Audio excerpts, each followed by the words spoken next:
Mari sepenuh hati kita menyampaikan puji dan syukur terima kasih tidak Subhanahu wa ta'ala, di mana pada pagi hari ini semata hanya atas izin dan rahmat Allah juga bersama-sama kita telah dapat membaca, melantunkan, menyimak serta mendengarkan pembacaan ayat suci Al-Quran yang terdapat di dalam surah Yusuf, yaitu melalui ayat 102 sampai dengan ayat ke-106. Mudah-mudahan atas segala ikhtiar dan kesabaran serta perjuangan di dalam kita menyiapkan diri dan melaksanakan pembacaan ayat suci Al-Quran ini, semoga Allah Subhanahu wa ta'ala membukakan itu rahmat, berkah, hidayah, dan ridhonya untuk kita semuanya.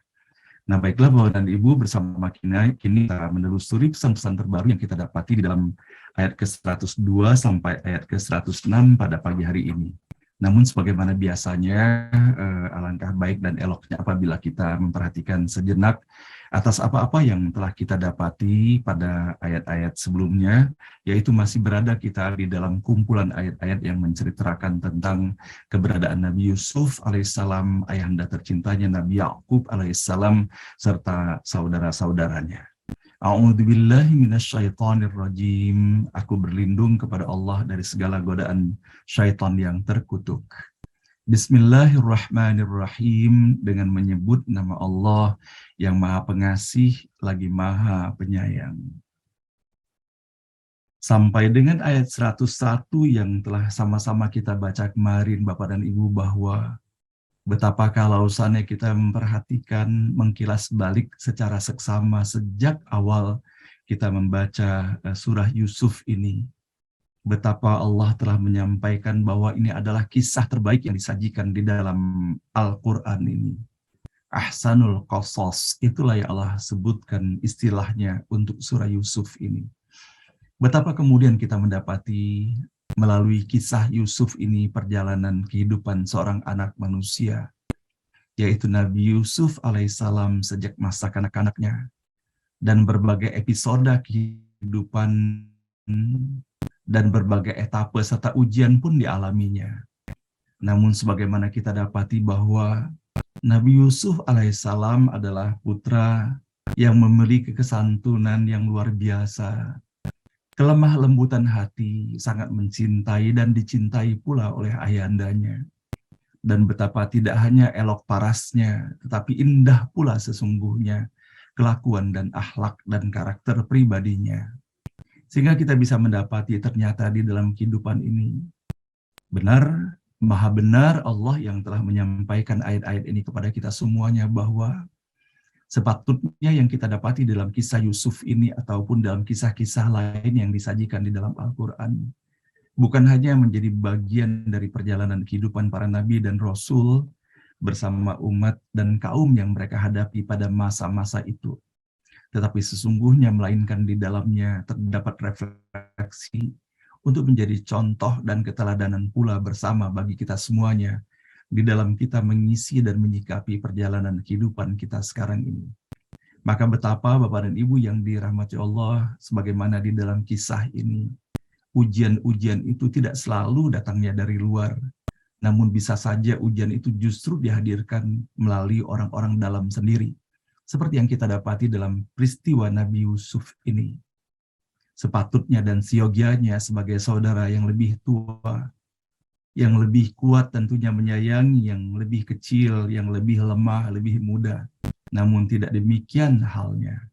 Ketika di satu sisi kita mendapati bahwa keindahan akhlak menghadirkan kekaguman, namun harus kita waspadai pula kadangkala kemuliaan dan kebaikan pada seseorang itu apabila tidak benar-benar kita dijaga kekuatan dalam keimanan dan ketakwaan dari Allah Subhanahu wa ta'ala, bahwa betapa iblis telah memohon kepada Allah untuk memberikan keleluasaan kepada mereka untuk mengganggu setiap anak keturunan dari Nabi Adam alaihissalam, sehingga dengan segala bisikan-bisikannya dihadirkannya rasa iri dan dengki boleh jadi. Dan itulah yang kita dapati pada bagian awal-awal kisah Nabi Yusuf ini, bahwa betapa saudara-saudaranya yang notabene lebih kuat itu, lebih banyak jumlahnya, mereka sangat iri sekali terhadap apa yang didapati oleh Nabi Yusuf, dan mereka telah berburuk sangka pula kepada ayahandanya bahwa ayahanda mereka lebih mencintai Nabi Yusuf ketimbang mencintai mereka, padahal sepatutnya ayah mereka pun memberikan perhatian pada mereka pula. Inilah sesungguhnya yang dirasakan oleh mereka yang disajikan pada bagian awal dalam surah Yusuf ini. Sehingga tanpa terasa Bapak dan Ibu atas kekuatan keistiqomahan yang Allah berikan kepada kita semuanya, terus kita telusuri hari demi hari sehingga tidak saja kita mendapati bahwa bagaimana Nabi Yusuf kecil kemudian diangkat, dibawa pergi oleh saudara-saudaranya dan dimasukkan ke dalam sumur itu. Sampai kemudian masuki etapa kehidupan lainnya ketika Nabi Yusuf diambil oleh kafilah-kafilah yang sedang melewati sumur itu. Dan kemudian betapa kemudian Nabi Yusuf telah melalui episode di mana ia dijadikan barang dagangan, dijadikan barang perniagaan oleh kafilah-kafilah itu yang tidak memahami hakikat sebenarnya daripada keberadaan Nabi Yusuf.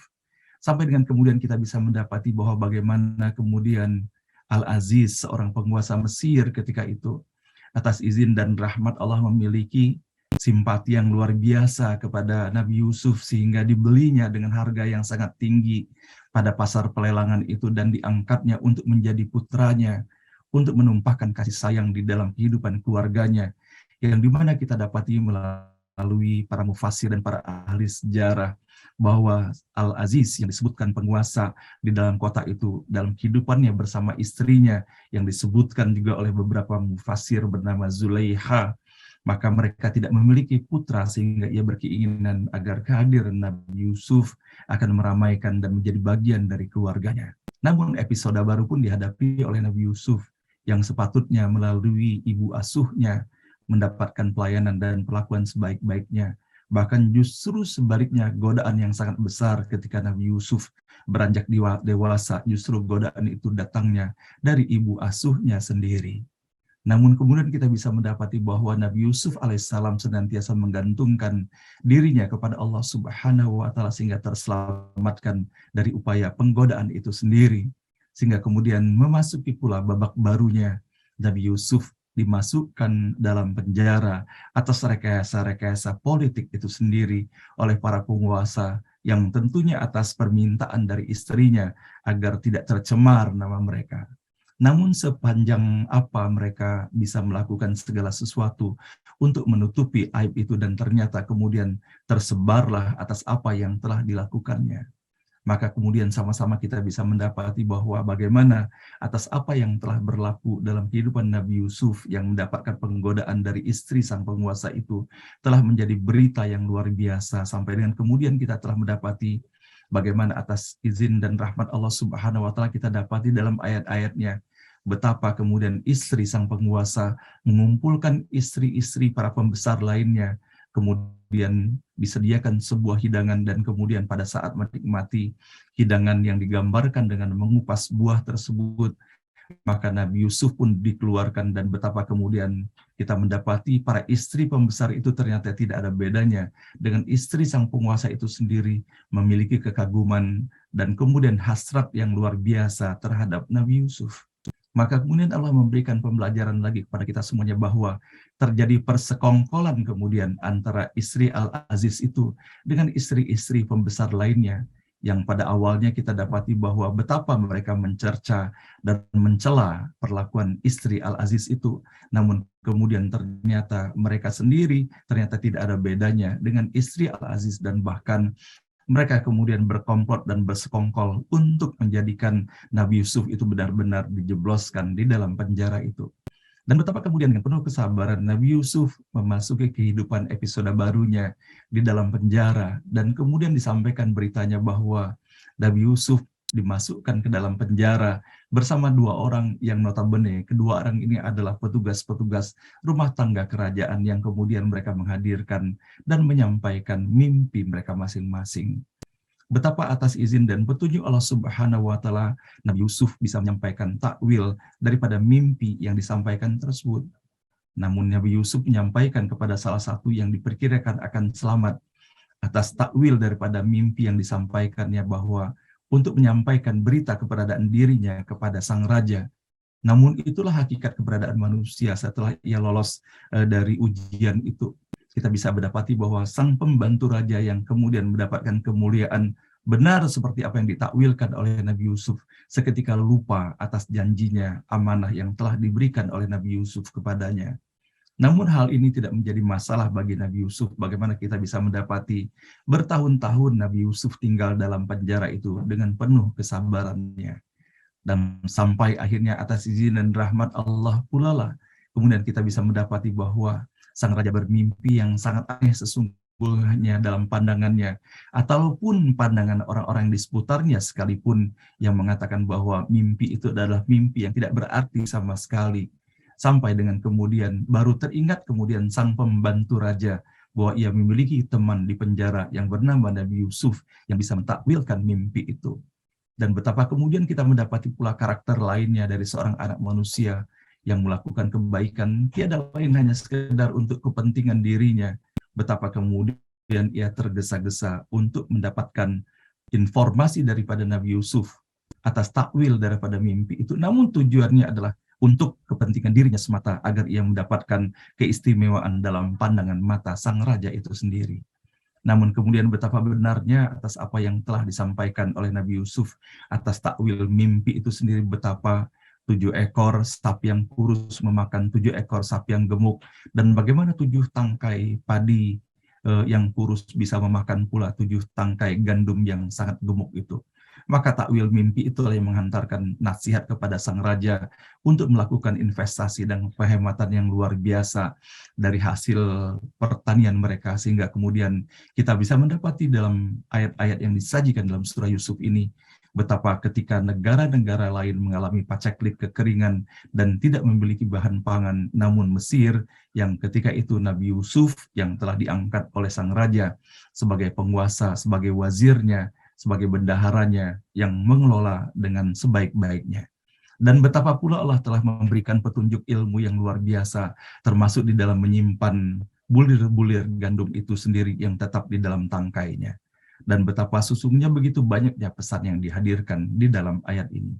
Dan betapa kemudian Allah berikan perputaran dalam kehidupan ini, bagaimana kemudian kita bisa mendapati saudara-saudara Nabi Yusuf yang begitu angkuhnya, begitu congkaknya, yang merasa kuat dan gagah perkasanya, dan kemudian dengan ketidakberadaan keimanannya, dengan buruknya akhlaknya yang telah membuang Nabi Yusuf, tidak disadarinya bahwa kemudian ia memohon bantuan kepada seseorang yang selama ini telah dinistakannya.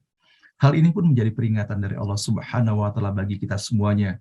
Kadang-kadang boleh jadi disadari atau tidak disadari kita memandang rendah kepada seseorang, padahal kita tidak pernah mengetahui bagaimana sesungguhnya skenario yang Allah miliki terhadap seseorang itu. Bukankah Allah bisa menaikkan ataupun menurunkan derajat seseorang?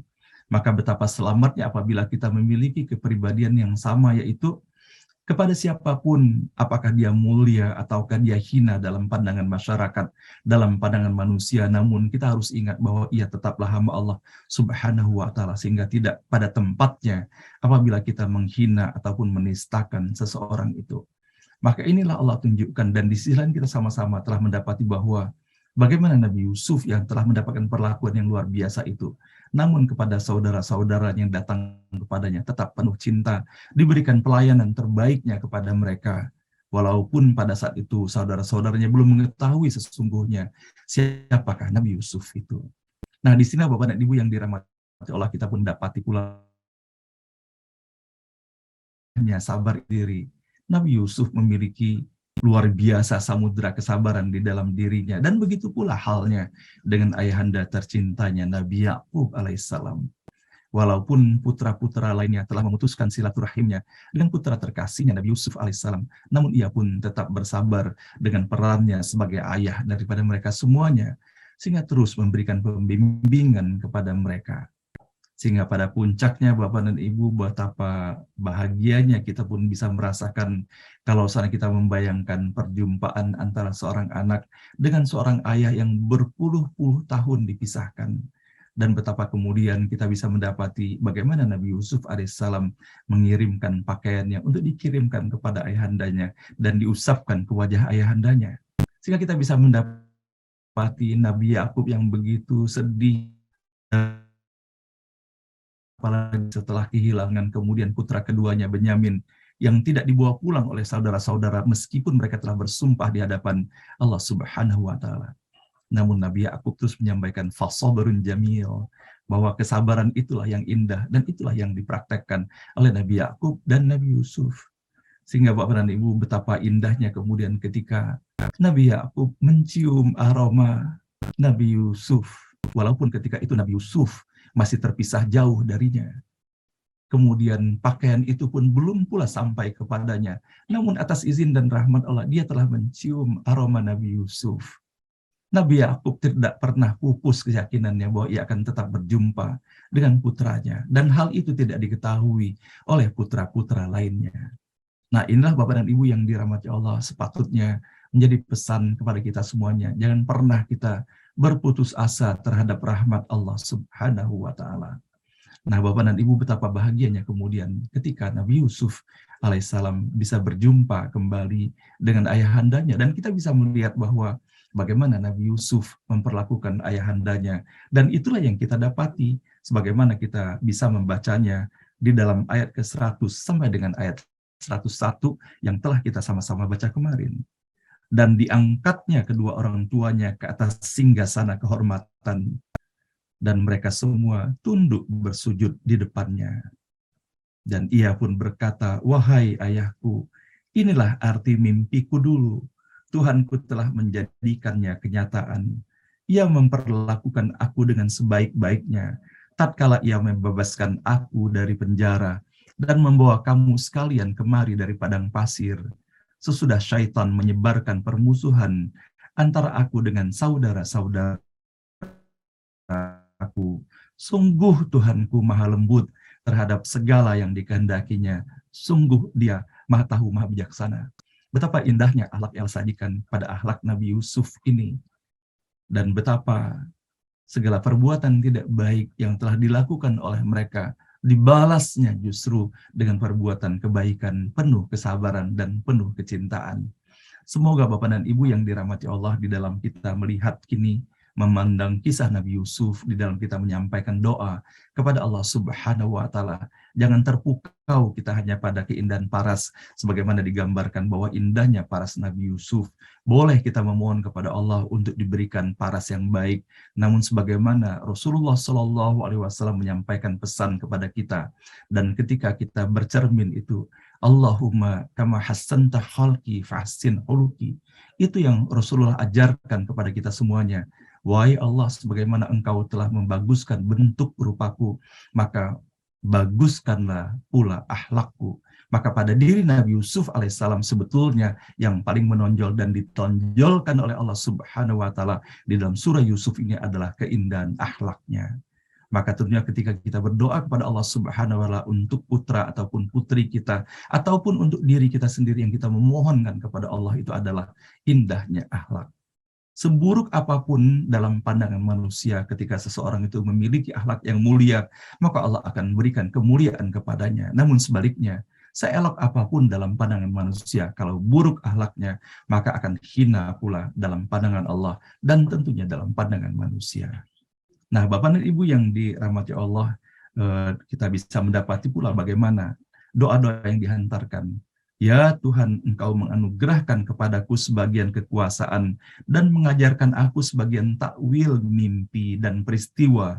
Engkau Maha Pencipta langit dan bumi. Engkaulah pelindungku di dunia dan di akhirat. Ambillah nyawaku sebagai orang yang berserah diri, sebagai muslim, dan satukanlah aku dengan orang-orang yang saleh. Itulah doa yang dihantarkan oleh Nabi Yusuf alaihissalam. Sehingga Bapak dan Ibu yang dirahmati Allah, kalau sana kita perhatikan dan kita cermati benar, sesungguhnya dari kisah Nabi Yusuf ini adalah perjalanan doa. Doa yang dihantarkan oleh Nabi Yusuf, doa yang dihantarkan oleh ayahanda tercintanya, dan bahwa betapa dalam kesukacitaan, kebahagiaan Nabi Yusuf tidak berhenti, tidak hanya memuliakan ayahandanya, tetapi juga mengantarkan doa yang sangat mulia kepada Allah Subhanahu wa Ta'ala untuk dirinya dan kepada saudara-saudaranya.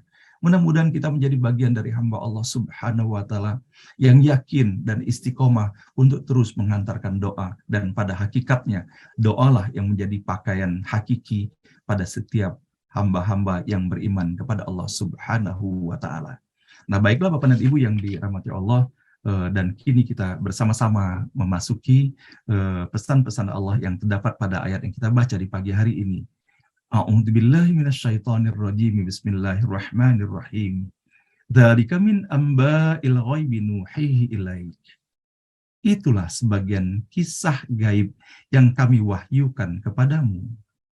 Wa ma kunta ladaihim idh ajma'u amrahum wa hum yamkurun.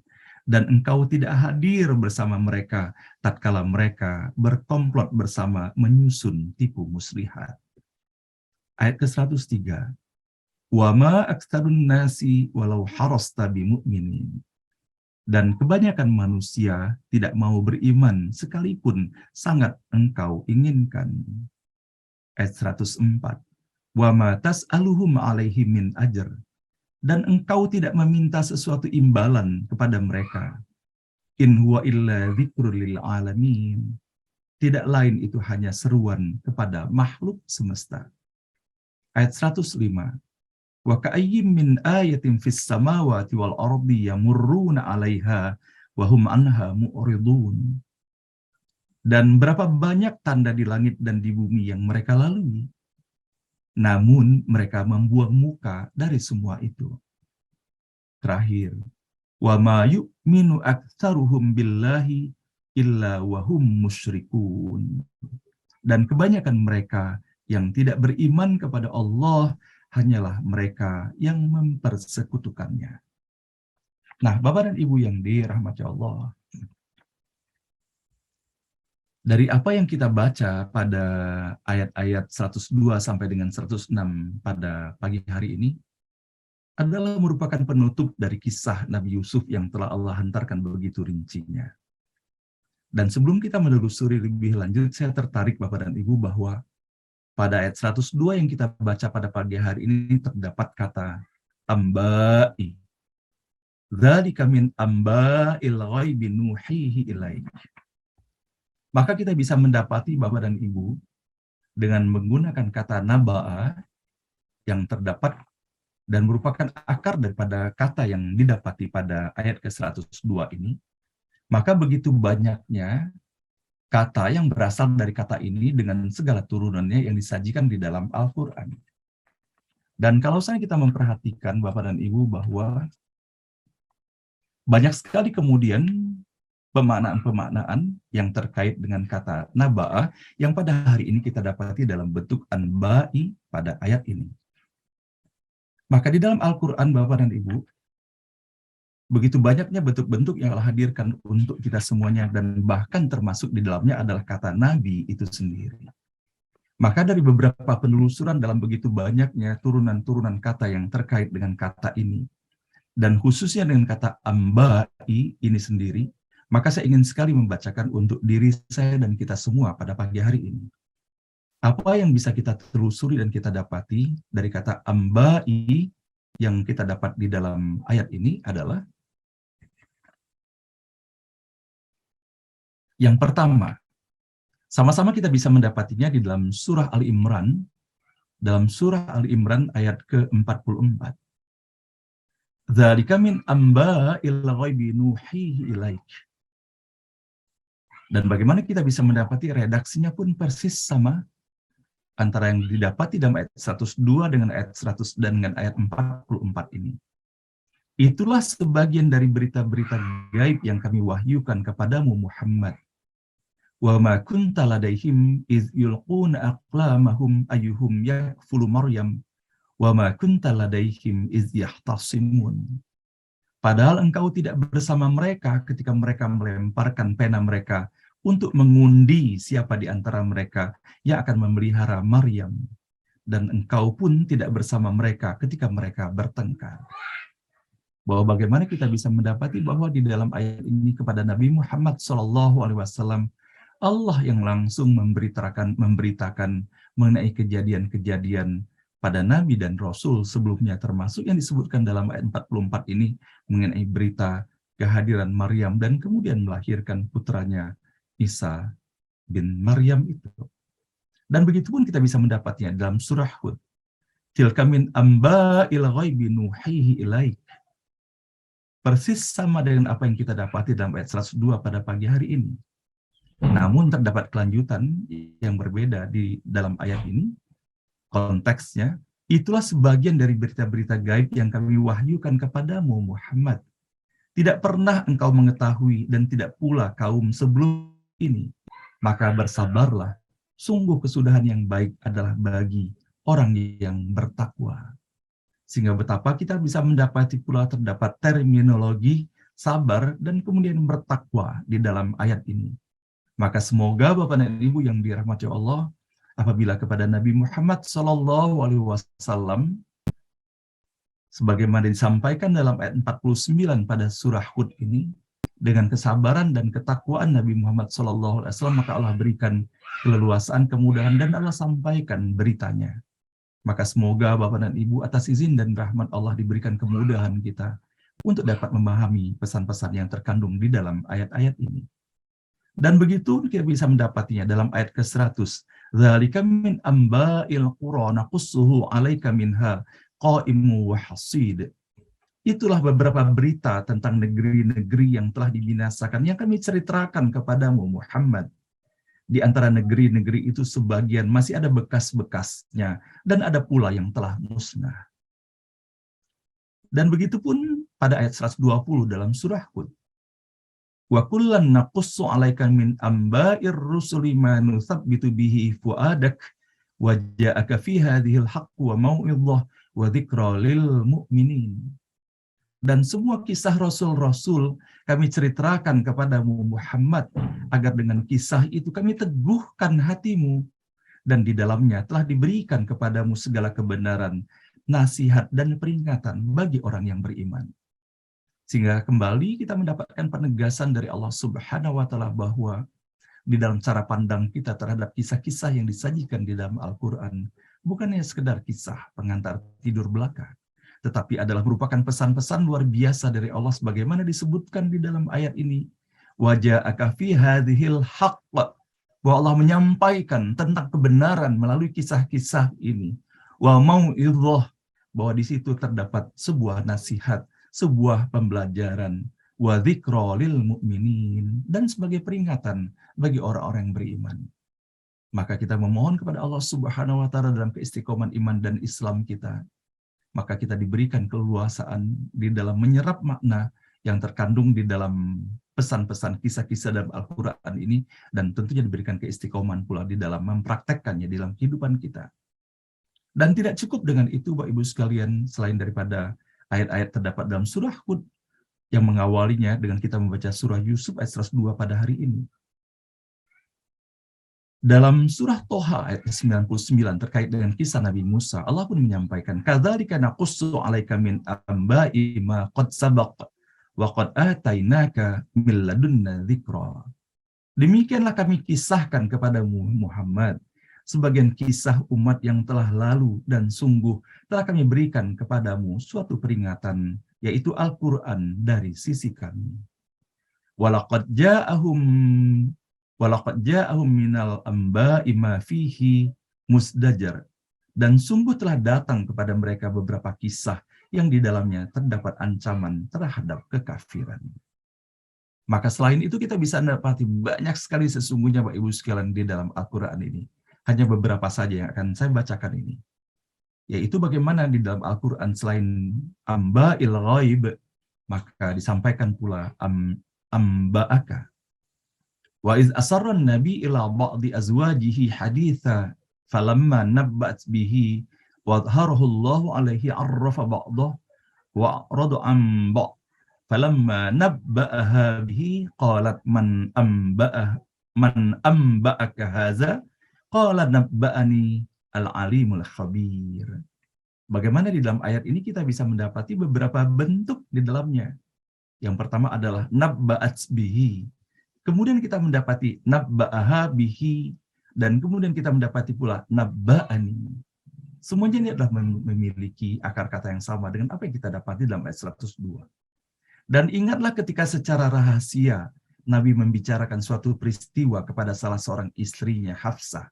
Lalu dia menceritakan peristiwa itu, dan Allah memberitahukan peristiwa itu kepada Nabi. Lalu Nabi memberitahukan sebagian dan menyembunyikan sebagian yang lain.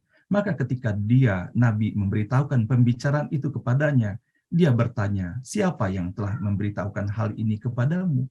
Maka Nabi menjawab, yang memberitahukan kepadaku adalah Allah yang maha mengetahui, maha teliti. Maka kita bisa mendapati bahwa dalam ayat ketiga pada surah Tahrim, surah ke-66 ini kita bisa mendapati bahwa bagaimana Allah mengabadikan situasi dan kondisi, yaitu pembicaraan rahasia yang dilakukan oleh dua istri Rasulullah Shallallahu Alaihi Wasallam, yaitu antar Hafsah dan Aisyah radhiyallahu anha. Bahwa betapa pembicaraan rahasia yang telah mereka lakukan itu diberitakan oleh Allah Subhanahu wa taala kepada Nabi Muhammad sallallahu alaihi wasallam, untuk kemudian Nabi Muhammad pun menyampaikan peringatan kepada mereka. Dan selain itu kita bisa mendapati pula penggunaan kata amba'ahum sebagaimana dalam ayat ke-33 pada surah kedua Al-Baqarah. Ya ayuhan nasu innama baghyukum ala anfusikum mata'al hayatid dunya summa ilaina marji'ukum fanunabbi'ukum bima kuntum ta'malun. Tetapi ketika Allah menyelamatkan mereka, malah mereka berbuat kezaliman di bumi tanpa alasan yang benar. Wahai manusia, sesungguhnya kezalimanmu bahayanya akan menimpa dirimu sendiri. Itu hanya kenikmatan hidup duniawi. Selanjutnya kepada kamilah kembalimu. Kelak kami akan kabarkan kepadamu apa yang telah kamu kerjakan. Nah, Bapak dan Ibu yang dirahmati Allah, inilah begitu banyaknya Allah menggunakan kata yang berakar kata dari naba'ah ini dalam Al-Quran, termasuk di dalamnya kata amba'il ghaib yang kita dapat dalam ayat ini, dan betapa sesungguhnya kalimat ini pun terdapat pada surah-surah dan ayat-ayat yang lainnya. Nah, sehingga semakin menegaskan kepada kita semuanya bahwa bagaimana tali temali antara satu ayat dengan ayat yang lainnya, dan bagaimana sesungguhnya Allah menyampaikan kisah para nabi dan rasul ini tidak saja menyampaikan untuk menunjukkan bahwa yang benar itu pasti benar, dan bahwa yang akan memenangkan itu adalah kebenaran semata. Dan betapa di dalamnya terdapat nasihat-nasihat dan pembelajaran serta peringatan yang luar biasa bagi kita semuanya. Wa ma aktsarun nasi walau harasta bimu'minin, dan kebanyakan manusia tidak mau beriman sekalipun sangat engkau inginkan. Wa ma tas'alum alaihi min ajr in huwa illa dzikrul lil alamin, dan engkau tidak meminta sesuatu imbalan kepada mereka, tidak lain itu hanya seruan kepada makhluk semesta. Mudah-mudahan kita diberikan keistiqomahan dalam limpah rahmat, barakah, dan ridho Allah Subhanahu wa Ta'ala. Terus kita berbuat baik, Bapak dan Ibu. Sekecil apapun yang bisa kita lakukan, mari istiqomah kita melakukannya. Dan tiada sesuatu yang kita harapkan melainkan semata memohon semoga Allah melimpahkan rahmat dan keridhoannya untuk kita semuanya. Demikian yang dapat saya sampaikan pada pagi hari ini, Bapak dan Ibu. Mudah-mudahan Allah berikan kemudahan keberkahan bagi kita semuanya, sehingga semoga melalui setiap huruf, setiap kata, dan ayat yang kita baca pada pagi hari ini, dan semoga seluruh kisah Nabi Yusuf dan perjalanan kehidupannya menginspirasi kita semuanya untuk terus berbuat baik, Bapak dan Ibu. Berbuat baik bukan hanya kepada orang yang berbuat baik kepada kita, namun bagaimana kita menunjukkan perjuangan yang sesungguhnya adalah berbuat baik ketika seseorang itu tidak berbuat baik kepada kita, atau bahkan berbuat baik kepada orang yang menyakiti kita. Bahwa bagaimana Rasulullah Shallallahu Alaihi Wasallam telah menunjukkan keteladanan yang luar biasa, meskipun dimaki dan bahkan ditempatkan pasir dan debu di kepalanya, namun tidak menyurutkan semangat Rasulullah Shallallahu Alaihi Wasallam untuk tetap berbuat baik di dalam kehidupan ini. Sebagaimana kita dapat dalam kisah yang luar biasa dan selalu mengharukan apabila kita mengingat dan membaca kisah ini, ketika Rasulullah Shallallahu Alaihi Wasallam tetap menyuapi seorang Yahudi buta, walaupun ketika ia sedang menyuapi itu, sang Yahudi itu hanya mencaci-caci diri Rasulullah Shallallahu Alaihi Wasallam, namun tidak pernah menyurutkan langkah Rasulullah. Sampai dengan kemudian setelah Rasulullah Shallallahu Alaihi Wasallam kembali kepada Allah, barulah kemudian sang Yahudi itu kehilangan orang yang menyuapinya, meskipun telah hadir Abu Bakar menggantikan Rasulullah menyuapinya, namun ia tahu persis bahwa cara menyuapi Sayyidina Abu Bakar berbeda dengan apa yang telah diterima sebelumnya. Sampai dengan ia kemudian mengetahui bahwa sesungguhnya yang menyuapi ia selama ini adalah orang yang justru dicaci makinya. Betapa sesungguhnya ketika Rasulullah berbuat baik, berhadapan dengan orang yang mencaci makinya. Dan kemudian atas izin dan rahmat Allah Subhanahu wa Ta'ala, ketika mengetahui bahwa hal itu adalah Rasulullah yang melakukannya, dan kemudian mendapati bahwa Rasulullah telah kembali kepada Allah, maka Allah pun berikan hidayah kepadanya. Ia minta dihantarkan ke kuburan Rasulullah dan dia meminta untuk dimasukkan di dalam agama Islam. Nah, semoga Bapak Ibu sekalian hal ini menjadi inspirasi bagi kita semuanya. Bagaimana dengan kita? Sikapkah, siapkah kita? Bagaimana sikap kita ketika seseorang itu melakukan hal yang tidak baik? Atau boleh jadi ketika seorang itu mengkritisi kita, bahwa betapa seringnya Bapak dan Ibu kita salah di dalam cara penyikapan di dalam kehidupan ini. Mudah-mudahan kita terus diberikan kesabaran, keistiqomahan dalam iman dan Islam, sehingga kebahagiaan yang hadirkan untuk kita semuanya. Subhanaka la ilma lana illa ma'lamtana innaka antal alimul hakim. Maha suci Allah, tidak ada ilmu pada kita melainkannya atas apa yang Allah ajarkan kepada kita semuanya. Dan sesungguhnya hanya Allah yang maha mengetahui dan Allah pula yang maha bijaksana.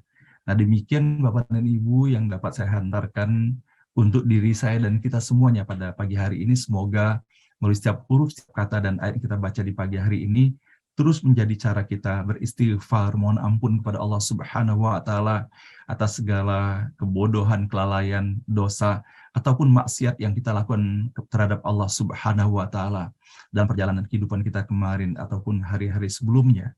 Seraya pula kita berharap dan berdoa kepada Allah mudah-mudahan melalui setiap huruf, setiap kata dan ayat yang kita baca di pagi hari ini, semoga Allah semakin membukakan pintu rahmat, barakah, hidayah dan ridhonya untuk kita semuanya. Amin ya rabbal alamin.